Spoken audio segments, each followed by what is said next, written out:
Tetestingin natin ngayon itong best-selling flashlight ko. Simula guys nung in-upload ko ang video about dito, napakaraming bumili. Kasi sobrang quality naman talaga nito. Tingnan nyo, physical appearance pa lang niya. Makikita nyo na agad na napaka-quality nitong flashlight na ito. May zoom in at may zoom out, may cove light. Yung cove light sa mga nakaraang video ko, hindi ko tinetesting. Pero ngayon, tetestingin ko. So ayan, may white, may red, may blue. Tapos merong ganyan pa. Kagandahan rin ito guys, napakatagal malobat. 7 to 8 hours, depende sa usage. Yung kanyang lens pa lang halatang quality na.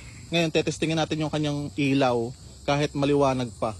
Makikita nyo kasi guys, na malakas ang kanyang ilaw pag tinest natin kahit maliwanag pa.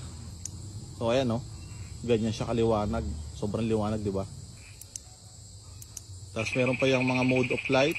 Ayan. Binibilisan ko at malamok. Titingnan ko kung kitang-kita sa kabilang ibayo yung kanyang zoom. Ayun ang layo nun ha. Kitang-kita pa rin yung ilaw ayun kahit maliwanag pa. Ganon kalakas ang ilaw na ito. Lalo na pag madilim, di ba? Kaya kung gusto nyo rin ito, mag-check out na kayo, andyan lang sa Yellow Basket.